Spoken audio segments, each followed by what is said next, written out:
Europe 1, 7h56, Thomas Soto. C'est un rendez-vous qu'on vous propose pour cet entre-deux-tours de la présidentielle. Ça s'appelle Face cachée. C'est avec vous, Jean-Philippe Ballas. Bonjour. Bonjour Thomas, bonjour à tous. Chaque jour, un aspect méconnu de la personnalité des deux finalistes, Marine Le Pen et Emmanuel Macron. Et ce matin, vous nous parlez de leur enfance. Et on commence par Marine Le Pen, Jean-Philippe. Oui, Marine Le Pen qui ne s'appelle pas Marine, en vrai, pour l'état civil, elle est Marion Anne Perrine Le Pen, née le 5 août 68 à Neuilly-sur-Seine. Fille de Pierrette et Jean-Marie. Des parents aimants, mais pas forcément présents, plutôt bohèmes. D'ailleurs, aussi étonnant que cela puisse paraître, ils ne vivent pas exactement avec leur progéniture. Je m'explique.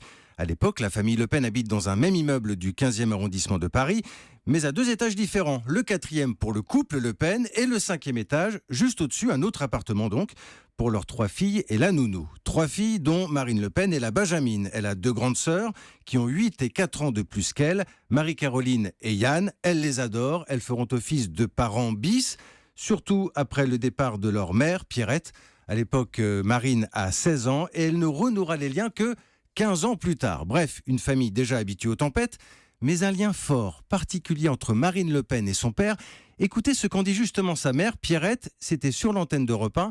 Nous sommes en 1998. Si Marine s'occupe de politique, il aura du souci à se faire.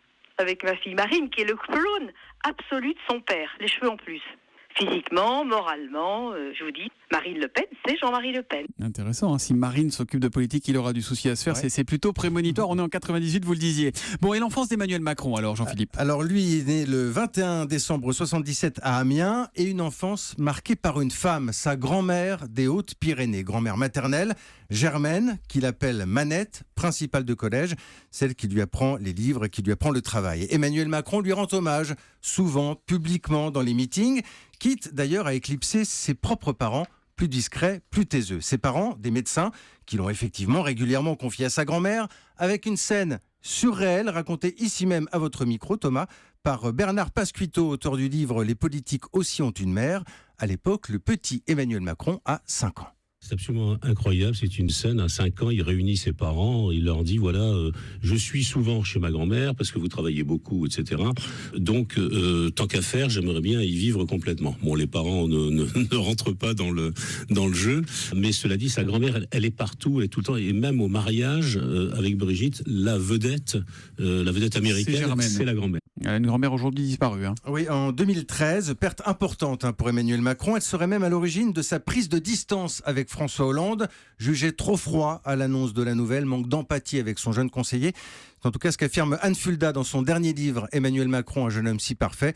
Oui, manifestement, quelque chose s'est brisé entre les deux hommes ce jour-là. Merci beaucoup, Jean-Philippe. Les parents d'Emmanuel Macron, sa mère était présente dimanche soir à Paris, non, avec son fils? Absolument, on l'a perçue, alors toujours discrète, mais bien là, comme on a pu voir, alors plus nettement cette fois à côté de Marine Le Pen, sa mère Pierrette et sa sœur Marie-Caroline. Voilà donc pour ce Face caché, nouveau rendez-vous de l'entre-deux-tours. On se retrouvera demain pour un autre aspect de la personnalité des deux finalistes. Merci beaucoup, Jean-Philippe.